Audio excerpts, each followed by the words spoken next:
Because Jada reviewed Star Fox. That's up on IGN now. Hey. Jada, you gave it an 8 out of 10. You called this a great remake. What are your overall thoughts? I think this is the best 20 plus hours of Star Fox I've ever played. And I know that's not like the highest bar to clear, seeing as how we have, 10 Star Fox games total with 2 remasters, 3 spinoffs, and all types of other crazy things that we've gotten in this franchise for so few of games. But everything from the gameplay to the just the controls, the new challenge mode, multiplayer is fun. It adds a lot of really cool stuff, and it is the greatest way. Like I predicted, I think before reviewing on one of our episodes about this is going to be a lot of people's first Star Fox, and this might be the best Star Fox for them to get into. I fully stand by that prediction at this point. Real quick, I just want to say that hearing Star Fox he reviewed Star Fox. There's been a lot of comments in the last 30 years of IGN of people saying we're paid shills, and I think this is honestly, and I've never agreed with any of them, right? But this is, I think this is ridiculous. I think that this is flagrant. I think this. Well, you're Starwolf. You would say that. Well, that's why I blasted you out of the sky 3 times throughout the campaign. Yeah, you're just salty. You're a terrible flight. Of course, Star Fox thinks the new Star Fox is good. Yeah. Well, I'm Slippy, and I also think the new Star Fox is great. I've played about 15 hours of it, and I'm with you, Jada. I think this is easily my favorite Star Fox, and yeah, I've been hard on the franchise before, but Star Fox 64 is like the shining beacon of the franchise to me, and this is just such a dream remake. Like, I think it's really most everything you could ask for from a remake of Star Fox 64. It looks incredible. The soundtrack is amazing. We already had that preview of it on Nintendo Music, but just every song across the everybody's just, I feel like, smirking and smiling during this whole conversation. It's just really hard to get through. But I just think it's just like a really, really fantastic remake. I think the new challenge mode edition is really cool, which we'll talk about in a bit. And yeah, I just kept thinking, like, if you've never played Star Fox before, there is no better way to experience this franchise than this remake. Yeah, 1000%. This is where do you want to start, Logan? There's so much to dive into. We've both been playing it a bunch. Let's start just with the campaign and how the level design holds up and how maybe the new cutscenes and everything adds to the experience. Yeah, I mean, so a lot of people will, hear about the campaign like, oh, Star Fox is really short. It's only, each campaign runs only about an hour. So why would I pay so much money for that, short of a run?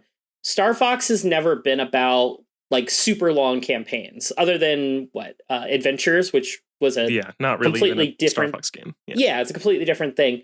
Star Fox is kind of the closest thing I think Nintendo has to their old school classic arcade experience still, because Star Fox is all about replayability and going for that highest score as you go through the stages. Each stage is, there's a lot of obvious hidden things in the games, such as, towards the end of Corneria, flying through the little arches to unlock the alternate path. But there's a lot more things, such as, if you hit underneath certain gates or specific gates, extra enemies will spawn, which means that's more points for you to get to hit that medal score on that course. Or an extra bomb will spawn. That way you have a bomb for when a larger surge of enemies that you couldn't shoot down with normal charge shots or lasers. You have now an extra bomb to use for that. There's just so many little things under the surface of Star Fox that you can't see until you've played a stage 3 or 4, maybe 5 times for some people. Because you'll see it like, oh, what was that? And you'll go back and experiment with it. So yeah, because this whole campaign only takes between an hour and 2 hours to beat, depending on how efficient you are. But it is all about replaying it, because you can't see every level on your first run. You see 7 levels per run. One is always Corneria. One is always the final version of the final destination you're heading, and it's those 5 in between. There's 24 different permutations that you can take, and then the cutscenes differ depending on the ones that you go to this time around. That's so cool. I was going to ask you guys, because I know obviously for people who have never played this game in any of its forms, obviously this is where you start. But yeah. I have. So what's sort of the hook for like a hardcore, old school, longtime Nintendo fan who played through Star Fox 64 a bunch and Star Fox 64 3D a bunch? Like, what's the hooks here? What's the new unlockables? What's the outside of the visuals, which like look incredible, and the new voices, which I really really like. What's your sort of favorite like new unlockables or favorite things that sort of like hooked you this time around? I think so. Campaign wise, the fact that, you know, I talked a little bit about the branching paths, but the cutscenes you get if you take a branching path changes that cutscene. You get a different permutation of that cutscene. So there's new dialogue, different dialogue that's added. There's tons of new dialogue, which is just great and really fleshes out each of the characters, and they all get to talk a lot more and just show a lot more of their expertise in the crew. Peppy shows off all of his like wisdom and is like, oh, why would anybody go to this planet? Well, Peppy has an explanation for that. Yeah. He's been part of, you know, he's been in his skies for longer than anybody else, so he knows all this background information. I think that's really cool. Logan, I'll let you touch on challenge mode. Other thing I'll say is the Holo Viewer is really cool because it gives you a lot of background lore that you just never get in a Star Fox game. There's just so much information about just backgrounds and backstories of characters and enemies and planets and events. There's just a ton of stuff. So like if you're a big, you know, long-term Star Fox fan and you've been wanting to learn more about the world and the characters, the Holo Viewer is pretty cool for that. It's a little basic. It's just kind of a menu with like scrolling text, but yeah, it does have a lot of really cool information in there. I was poking around in that this morning and immediately was like, oh, I need to unlock all of these because they're so cool. Mm-hmm. Yeah. For me, it's two things just in the campaign before we move on to challenge mode. And one, it's the visual upgrade and the game feel upgrade. Like I love how dissecting how games feel to control, and man, an R-Wing has never felt better than it does in Star Fox on Switch 2. It's a locked 60 FPS and it just feels perfect. Like just gliding around is just buttery smooth. It feels exactly like how you want it to. And this is an N64 game. Like there's some chop and some stuttering to that original, and here there is just none of that. So while the level design is exactly the same, like this is a perfect modern realization of it, and the level design is still really good. And like these improvements allow it to shine. Like I think some of the levels are still really clever and smart. Like Zone S, I think, is probably my favorite. It's this like kind of toxic ocean planet where you're trying to avoid being spotted, and there's dozens of spotlights that you need to shoot down. And if you pass one before you shoot it down, you're spotted and you're locked out of completing that alternate route. Like that's just really fun and still holds up super well. And so it's just how it feels to control has made revisiting it totally worth it. But other than that, it's the new script and the dialogue for me. Like I think the characters are the most likable they've ever been in this remake. Like I think they talk about the same amount, but when they do talk, they say a lot more. So the sentences are longer, and Slippy doesn't just feel like this kind of idiot tag-along who is always getting into trouble. Slippy is, in some ways, the smartest on the team. Slippy designed the Landmaster and modded the R-Wing to make it better, and he knows all the tech stuff, and he's the worst pilot, but he's very self-aware now that he's the worst pilot. Like, he's like, oh, not a great idea to tail me when he's got 4 bogeys on him, and then you shoot him down as Fox, and Slippy's like, oh, what'd I tell you? Like, he knows that he sucks this time, but he knows that his friends are going to bail him out, and you see that in the gameplay with the dialogue and in the cutscenes, too. And there's a lot of people online really dunking on the new voice acting, I think just because it's different than the original. People don't like when anything is different in a remake, but I think the voice acting is really, really good. I like it a lot. Yeah, in a way, fantastic. You could say Star Fox leads and Slippy does machines. That's a fact, Jack. Falco is cool but rude. Puppy hair is not much of a party dude, though. No, unfortunately, it all falls apart at the end. That analogy, not the game. No. Jada, were you going to say something? Yeah, Logan, you mentioned something about the. Gosh, what were you saying? I forget what you're saying about the campaign. There was something I wanted to chime in on, and it was such a good point. But it'll come to me. So. Okay, yeah. Well, let's talk about the cutscenes a little bit, because I do have one complaint about kind of how they're implemented. Is there is some new lore in these cutscenes, and some new just character development, but it never goes quite as far as I kind of thought it was going to. A lot of the cutscenes kind of boil down to, here's your next choice of the mission, and if you do succeed in the alternate path, they're like, or we could go here, and it's just Peppy or General Pepper I've never understood why those two names are almost exactly the same when there's like 6 characters in this game. But Peppy or General Pepper will just explain to you, we need your help on this planet, or we need your help on this planet, and it's up to you, Fox. And what is cool is then it seamlessly transitions into the world map from the cutscene, which is this game is super cinematic and really, really well presented. But I think the cutscenes eventually I started to see through the Matrix a bit and saw, oh, it's pretty much just setting up the next level. Sometimes there's cute little character moments, like Slippy takes off his hat in one cutscene, and I don't think I've ever seen him without his hat before. But there's just not as much there as I thought there was going to be. What do you think, Jada?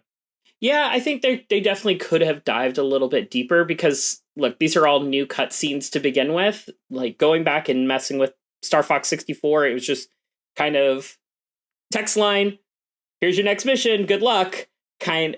And so they really could have expanded a bit more on that. I think that would have also, endeared us even further to these characters.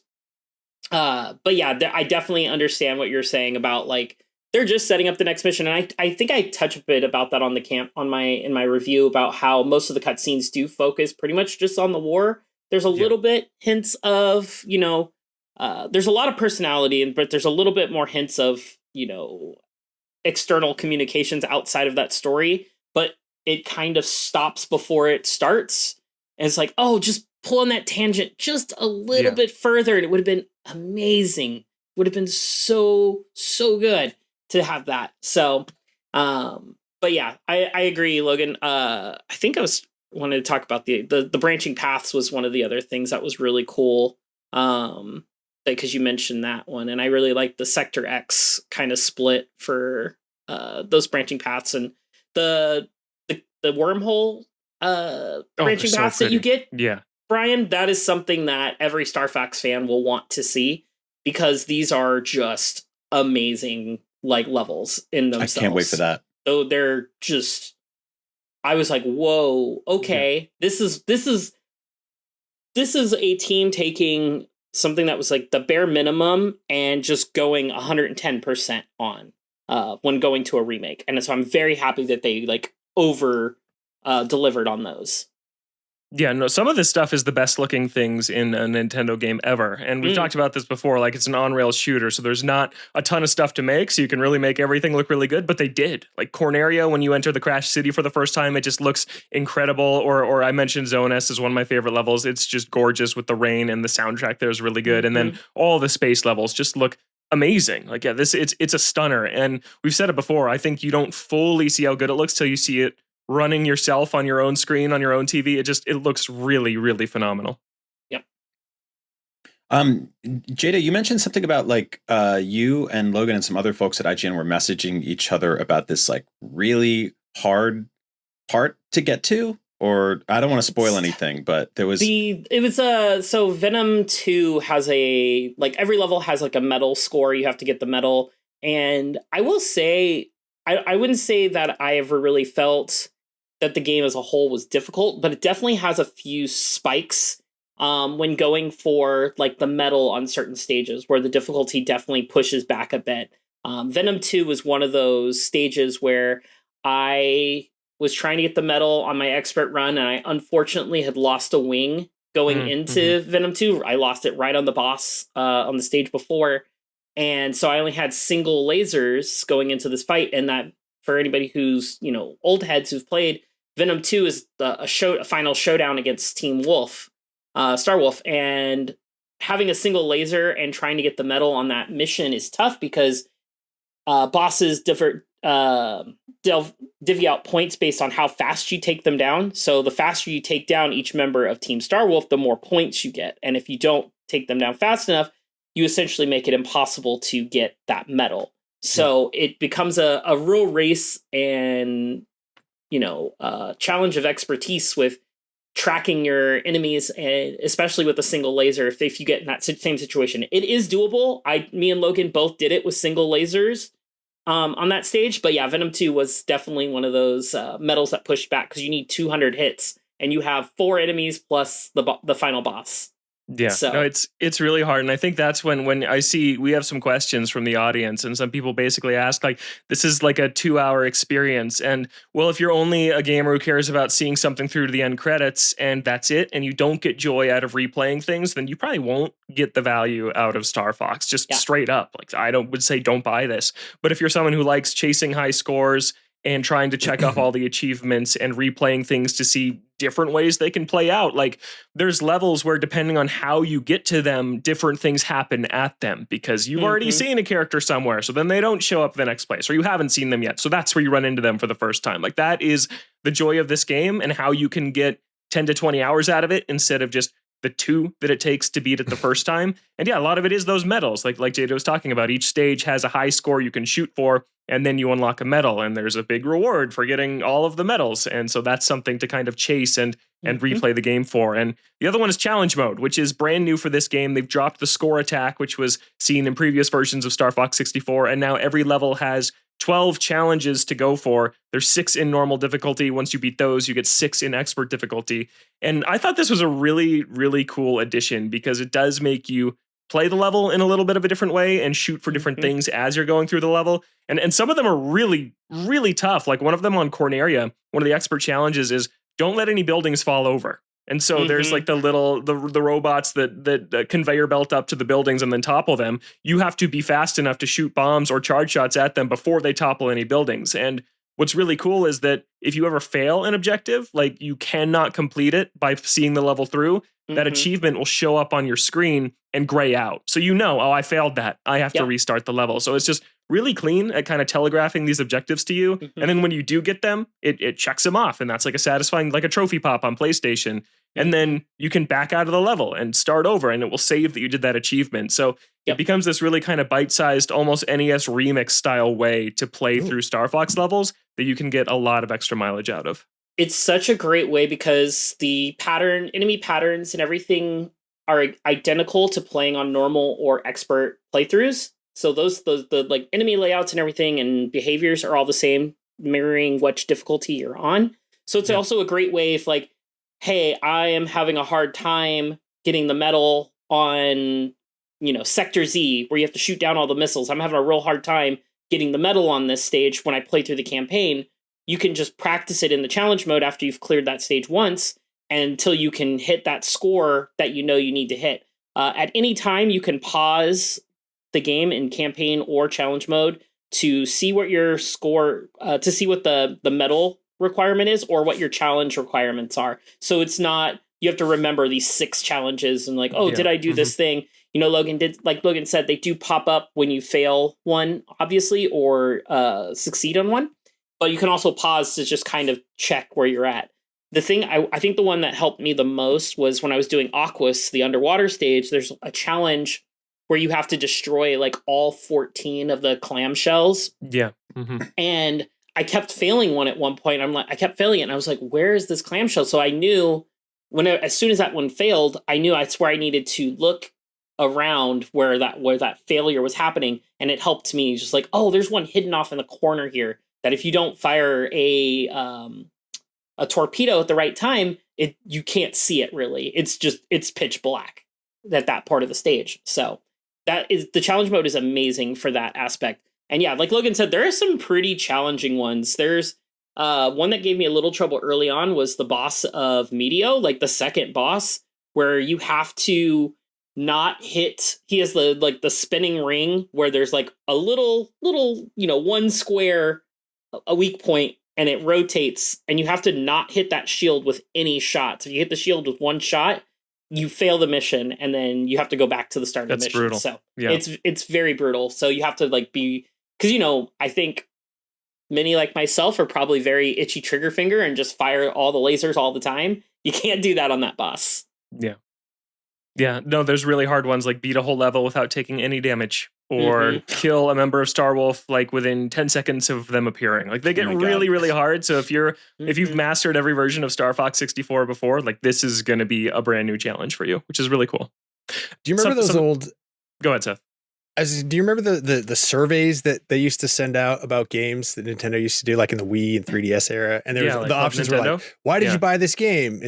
Because to enjoy the story or to to play with friends. And then the last option was always to compete and get high scores. And I never filled that option out. But now it sounds like I would do that if it were still around, which it's not, because that was one of the things I loved about the original Star Fox back on Super NES. And it wasn't even an actual system. I would just replay it and try to get better at it over and over and over again. So did any of you get the VHS tape?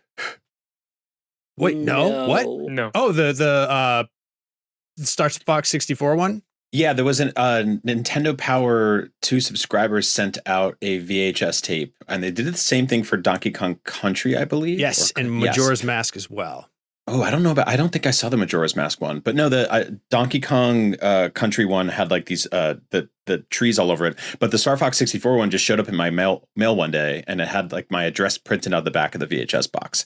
And I popped it in, and it was like a whole promotional video. And it's almost certainly on YouTube, but it was a promotional video being like, "Hey, check out Star Fox! It's this cool new game we got coming out, and it rumbles and all this stuff like that." It was I love that, and also I think it was for the SNES one.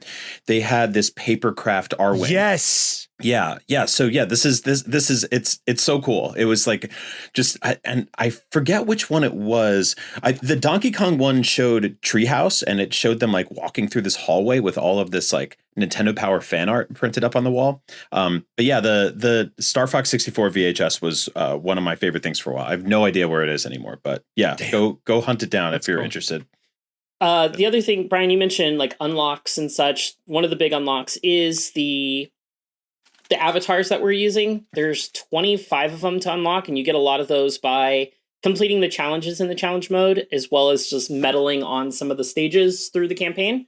So that's something to kind of to go for as you're playing through it. You know, reasons to replay, to go for those high scores, because you get more options when you're doing game chat and stuff like this. Also, I just realized how like good the eye tracking is on this game, because I was like looking left and right, good. And I was like, it just mirrors my eyes going left and right. Yeah, it's just really cool. I do want to talk about where you use these avatars a lot, which is the battle mode. But first, I want to say one little, just tiny nitpick I have about the challenge Seth mode. looks like he's sleeping. He was his head down. I think he's just looking down. I'm sorry. I think I'm just trying to find that Nintendo Power issue. He's just looking at his control panel. Yeah. The one thing that bothers me with challenge mode is it's these achievements that would be really fun to tackle upon campaign replays, because like, let's say you need to medal on like the 4th stage of your campaign play, but you've already medaled on the first 3 to get there.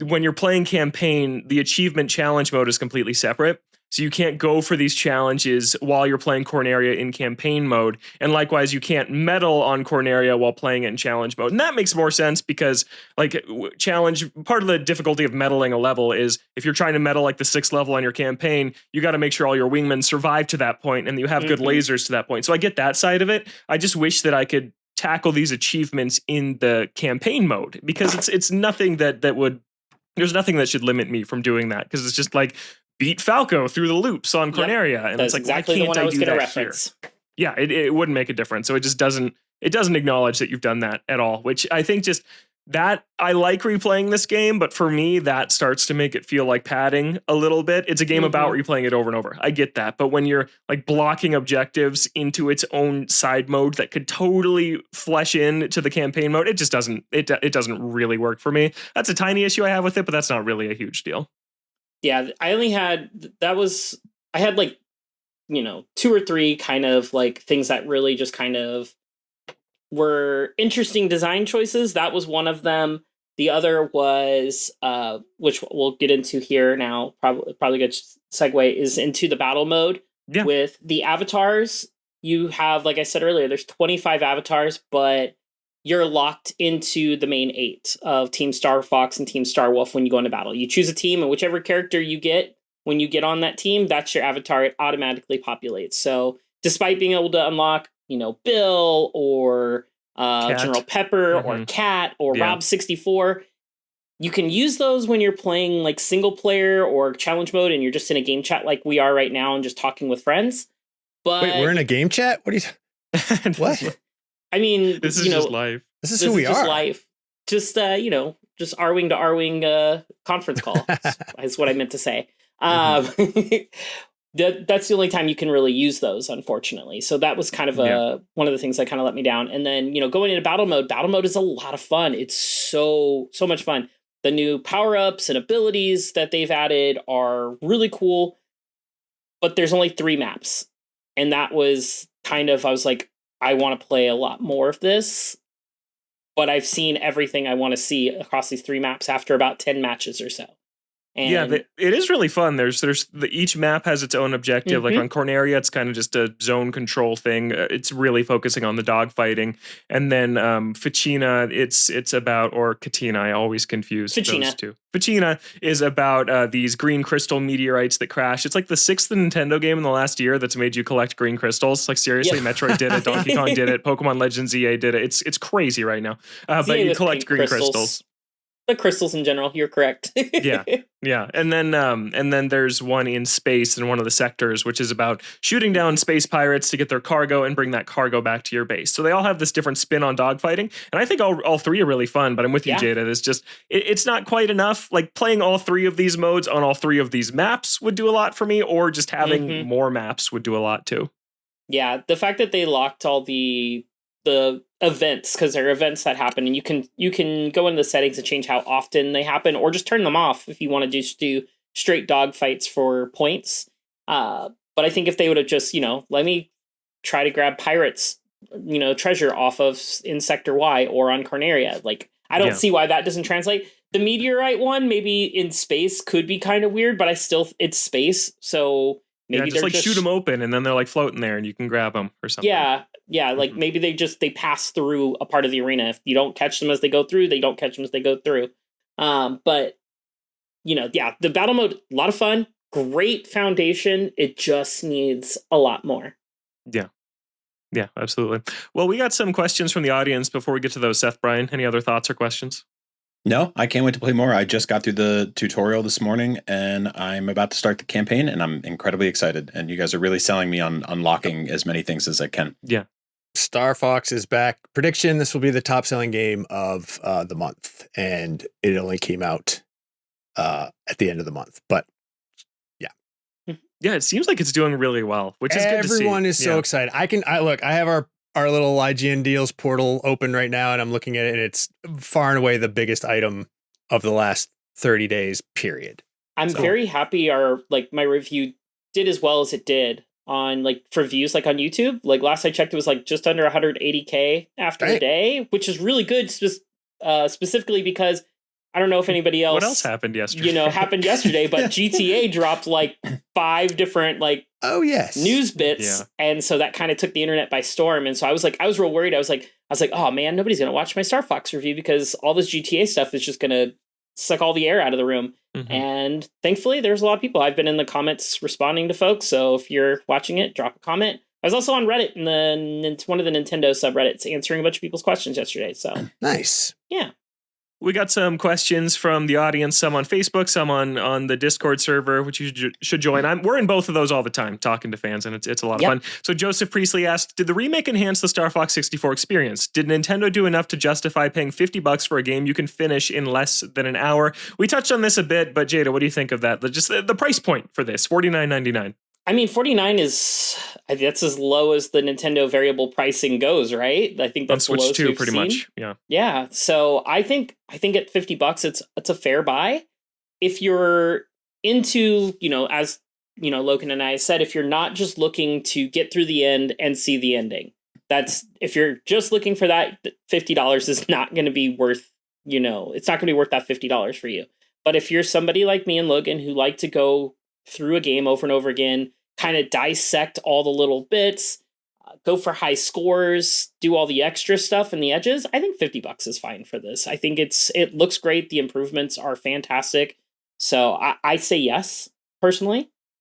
Mm-hmm. Yeah, I think so too. I mean, I can see an era where Nintendo charges 60 or 70 for this. I think that a year ago they maybe would have before they started to introduce more $50 games. So no, I'm happy I'm mostly happy with the price point. I think this would be a no-brainer at 40. I think that that's more of a sweet spot for this, I agree. for what this is. But no, you're getting some of the best graphics in any Nintendo game. And like I said, I think it controls so well that for me, I like just playing it. So I'm happy to replay it because I just enjoy piloting it so much. And like, there's a flock of like 10 enemies flying in and you're like, I charge up my shot and you get the little reticle and it's like, well, who am I going to lock on to get the most hits from this? Just like kind of optimizing the moment to moment of your run through these levels is a lot of fun. I'm not done playing this yet and I have about 15 hours. So yeah, I think it's worth it. But I like I said earlier, if you're only I roll credits on a game and I move on, maybe wait for this one to drop in price, which we're seeing a lot of sales on Switch 2 stuff right now, like on Woot or Amazon or stuff. So this will probably go down in price at some point. Logan, that about the like controls and stuff is what reminded me what I was trying to get at earlier. Doing a barrel roll or a somersault or a U-turn when in first person view is crazy on the Switch 2. If you have it, like, try it. Even if you're not going to play the game in first person, definitely try it. It's really cool. Yeah, the mouse controls, I didn't really like them. I don't know if you used them much, Jada. I used them for like a couple of the Landmaster missions. Like after our session with Nintendo, they were like, "Oh, really liked it." So I tried it in there, and I was like, "This is fine," but I haven't found the mouse controls on the Switch to be ergonomic for me. Like I came away after a mission or two, and my hand was kind of tired, and I didn't feel that the whole time playing with the Pro controller. So that's probably more of a me thing with just the contour of my hands and the mouse controller for the Switch 2, but they do work well. It's just a matter of comfort and preference. And then that's how you use the co-op too. It's like Bonanza. You split up the Joy-Con. One person does the aiming and one person does the moving. And it's fine. I think it's kind of boring to only have control of one of those two things. So I don't super recommend playing that way, but it is there if you're interested in it. And then Bo Hartwig asks, which level and or boss do you think had the biggest glow up in terms of visuals? I think all of them. Like, I think this game is super polished and just, I think that's a boring answer, but that's how I feel. Like every level, the first time through, I was kind of just wowed at how much better it looked. Like Aquas, I hate Aquas. I hate being the submarine, but now it just has this awesome, you shoot a torpedo and it's lighting up the walls. Like how in Metroid Prime, people love that when you shoot a charge blast, it lights up the hallway. That's how Aquas feels now. Like I think everything is just super polished and really nice. I think the biggest glow up for me was probably Area 6. That level's so good. Yeah. That level is so good all around. It's very tricky to get like the medal. Well, when you don't know what you're doing, it's tricky to get the medal. Yeah. Once you've played it a couple times, you're like, oh, okay, this is where the points are at. The boss for that is really cool. It has this like cloaking technology and it's pretty cool. And you'll see that cloaking technology a few times in the campaign, and it's really good. I think that's probably my favorite for glow up reasons.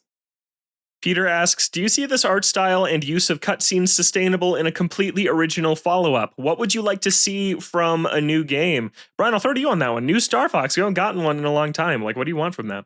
I keep coming back to that, and I keep thinking it's a thing that's going to happen, specifically because they put in all this groundwork to make this remake look so good. And I hope, based on what you guys are seeing just in sort of like, engagement and excitement and sales so far, that this turns out to be a hit for them, because I think that this is a series that deserves to live on. And I think that, like, we've seen in the past with Star Fox games that they've just never really stuck the landing in the way you want. And they've tried to, I think, occasionally bite off more than they could chew. And I think that like a spiritual successor or an actual sequel to Star Fox 64 Remake that is more of the same, where you've got, this is a shorter campaign. It's sort of bite-sized, but it's got enough meat on the bones. And then, it's the same deal where you've got the entry point levels, the final boss fights and stuff like that. But everything in between can kind of go a little crazy. I think there's a lot of room to work with there. I love these characters. It's like, even this morning, like, Nintendo showed off new merchandise. They're making Star Fox plushies that look like something that would be on the cover of Nintendo Power. And I don't know, it just makes me really excited to see this franchise survive again. Cause I don't know, we were on the show during the Wii U era, some of us, and it was rough. trying to get that Star Fox game to click with us or with anyone really. And some people have come around on it, but like this is a franchise that has always deserved more. Not you. Yeah. I have not either. It's always deserved more. I think the Switch 2 is powerful. And I think that putting these games on this system where people are going to love them and play them is a really smart idea. And so I'm hoping that, 2 or 3 years from now, we get to see a brand new Star Fox game. Yeah. How about you, Seth? What do you want from a new Star Fox? Well, Brian talked about the meat and bones, and as a wolf, my mouth is watering because those are two of my favorite things. I'm so excited. I'm more of an insect guy myself. Yeah. Does this game have any bugs in it? That's why you like those little bite-sized games, Brian. That's all you can I just like, look, I want to see what they have here fleshed out into something new, something bigger, something that we're all excited about. I think they nailed it on. I haven't even played the game other than the tutorial, but I feel like everything about this, they've just done so expertly. Like the launch poster, so cool. I don't know if it's so awesome. It's like one of the coolest things Nintendo has like ever done. And the game itself, I have a new OLED TV and it is like jaw-droppingly gorgeous just when you start the game up. So like, just do more of this. Bring in more fun animals. Maybe leave out the dinosaurs this time. We don't need to, go back to that well. Or maybe we do. Maybe they'll nail dinosaurs in the next Star Fox. But I just want more and bigger and soon. I would like it soon. And I think everyone kind of agrees with me. Like everyone's really excited about Star Fox. And it sucks that I can't be playing it all day today because that's kind of all I want to do. Just like I don't think we ever need to see Prince Tricky from Dinosaur Planet Star Fox Adventures ever again. Man, it's so weird because in that Star Fox Direct, that was the only other Star Fox game they shouted out besides 64. That's like so Miyamoto strange. was like, or Koizumi, whoever it was at this point was like, oh, he's 64. And then he went on some adventures and then they show adventures and that's it. I'm like, why are we bringing that back? Yeah, so I wouldn't be shocked. At least like an NSO drop. I think that game's going to come back in some way. I love the sort of the stories around that game where it's like Rare was like, we got this feature complete Zelda-like dinosaur game. It's really cool. And Miyamoto just like kicks in the door, flips over the table, and he's like, put Star Fox in this thing. And they're like, oh my God, he's here. We can't say no. I love the idea of him just doing that all through the 90s and early 2000s. As far as like what I'd like to see for the next round of Star Fox, I think what Nintendo's been doing best with their franchises that have been kind of maligned to like not getting a lot of releases is figuring out what other genre will mash well with Star Fox. We saw it with Pikmin 4. They added like tower defense basically with some of those nighttime missions. Not necessarily tower defense, but you know what I mean. Oh, pretty much. Yeah, it's basically what it was. Yeah. So I think that could figure out what genre would work well. Off the top of my head, roguelike makes the most sense. It's starting from the start, going through it, picking up specific upgrades, different elements. They could branch out and do a little bit more. They could dive deeper on the story. I think you're right, Brian. They've put so much of the groundwork into this game, like graphics and just mechanics and just how it feels to play. That it'd be very silly to not build upon this in the next couple years and have some sort of spin-off sequel, whatever they want to do with this franchise, because it is ripe for the picking to come back. Yeah. I think this is it just feels like the right time, I agree. I think go ahead, Seth. I feel like they could. I feel like this is an easy setup for an animated series. Like some new manga, like just a cool, like put Star Fox everywhere, and then we can watch it show every week and be excited, and then read the comics and have a good old time and snuggle with our plushies. It feels different to me this time. It does not feel like 64 3D. Just felt like, oh, here you go. The 3DS can do these home console games now, so we'll do it. And Zero, that was never going to stick as a reboot. That game is just, I think, kind of a disaster. But this feels like, hey, we've got a solid direction. This is a really successful game that's being received well, that's priced more appropriately than Zero was. Like this, I feel like they did it this time, and that if anything is going to bring back Star Fox, it's this. And you just got to follow it up. You just got to make a good sequel. I think they have never done that, ever. Like, I've been hard on Star Fox the last few months. I think deservingly so. I think Star Fox 64 is like an all-time Nintendo game. It is. And this remake like proves that. But Assault, I bought Assault at a used game store because I was so high on Star Fox the last couple of weeks. And I played the first couple levels. I'm like, man, this thing's not good. Like, it's just, oh man. Even the R-Wing levels, which people say are good, I think the R-Wing feels sluggish and bad in Assault. And then like all range mode and the Landmaster, when you're aiming at the sky, trying to protect your teammates, and the on foot stuff, like, oh, it's not nearly as good as Star Fox 64. It's very rough. You all just nailed it just now when you talked about like how the R-Wing feels in this game. Yeah. It's one of those things, 5 seconds into the tutorial, you start, double clicking the shoulder buttons and doing like leans and barrel rolls and somersaults and stuff like that. And all of a sudden you're like, this feels perfect. This is exactly how a Star Fox game should feel. So yeah, like again, they've got the foundation, they've got the blueprint. So like I want more games that look and play like this one. Also, give us co-op, give us like a 4-player Star Fox game. Like let us play as all members of Team Fox. This game chat that we're doing right now makes me think they've got to do that. Like that's such like, imagine if we are the 4 members of Star Fox. Fun. And there's like bogeys on my tail, and then one of you shoots him down, and each character has a different kind of mission through a level. That could be so good. That could be really, really good. And there's little like dialogue pop-up boxes that have our faces looking like the animals. We're just yelling at each other. That would be so good. That'd be really good. Yeah. I know that they tend to feel like they need to shoehorn something new into their games, and that walks a fine line between innovation and gimmick. And Star Fox has always leaned closer to gimmick, like Star Fox Zero's control scheme. So just make a sequel. Just make a sequel with great branching paths and fun co-op multiplayer, and hand it to this studio. They did a really, really nice job. I want this to be like a Link's Awakening to Echoes of Wisdom thing. Like, hey, you showed you can remake one of the most classic games. Now do your own. I really, or Samus Returns to Dread. Like, they have this track record of doing this with studios. So I hope it happens. And also, they asked about Peter asked about the art style and cutscenes. This is Star Fox to me now. Like, these characters are the most fleshed out vision of this world to me. Like, if I think of Fox and Slippy and Falco, it's them from this game. Like, I play the old ones and they look wrong to me now. So yeah, I want this to be what Star Fox looks like going forward. Yeah. And then last question is Dexter asked on Discord, should I play 64 before the remake? I say no. No. It's the same game. Yeah. Just go into this one fresh, and if you haven't played it before, definitely just go into this one fresh, because this will just kind of set your expectations for the franchise going forward. If you have played it, I mean, if you want to revisit it, there's no harm in it, but you are, like Logan said, you're playing the same game, essentially. Yeah. Just a better version of it. I played the 3D one for about 20 minutes, the 3DS one, and was like, this is cool, and the 3D effect is still awesome, but I was like, I'm going to save my appetite. Yeah, and then, man, those side by side, like, I still think 3DS games look nice, but man, this game blows it out of the water.